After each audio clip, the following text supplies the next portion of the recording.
Yesu analia msalabani ile mida ya saa 9 anapokata roho. Lakini kabla ya muda, mateso yote ameyapitia, masumbufu yote, ametemewa mate, ameumizwa kwa viwango vikubwa sana. Nimesema mate ya binadamu si mate ya kawaida, yanapotoka kwenye kinywa cha mhusika kuja kwako hayafai. Lakini Yesu atemewa ili niwe na thamani, na simama kwa sababu ya hiyo thamani ya mateso yake. Upo hapa kwa sababu ya thamani ya mateso ya Yesu Kristo, si kingine chochote kile.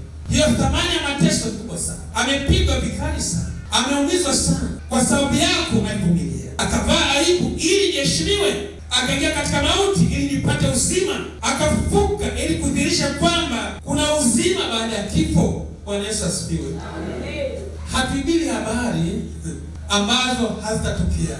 Zilianza kutokea kipindi kile kile. Giza limetanda juu ya nchi masaa 3, watu wanakimbizana, giza kubwa.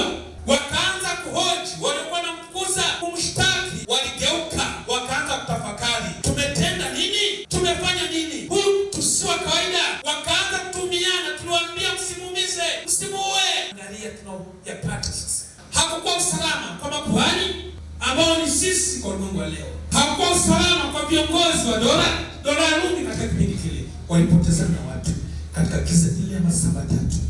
Amani haipo. Wenye kuomba toba wakaanza kuomba toba. Wenye kulia walilia, giza limetanda juu ya nchi. Wakajiuliza kuna nini? Lakini si giza tu, tetemeko kubwa linatokea. Kubwa. Ajabu. Nguvu ya Yesu ni ya pekee, ndugu zangu. Tusicheze na jina la Yesu. Unayecheza na jina la Yesu, unacheza na moto. Jiangalie sana. Usiishi katika mazoea. Ogopa sana jina la Yesu. Samini sana jina la Yesu. Usitumie kwa maslahi yako binafsi. Acha kuanzia leo. Yesu yuko haya na kutazama. Yesu ana nguvu. Atatetemesha nchi kupitia mauti yake. Alibadilisha mfumo ya watu kupitia mauti yake. Wenye nguvu walishuka wakanyong'onyea kupitia mauti yake. Na wakasema hakika huyu alikuwa mwana wa Mungu. Uliyeishi katika mazoea ya uchawi, ukaliumiza kanisa, ukaumiza watu, ukamwaga damu. Naomba kwa majina haya ya Pasaka hii upone kwa jina la Yesu. Bwana akurehemu. Akurehemu. Kama alivyo warehemu wote waliomba toba kwa sasa na majira yale pale msalabani.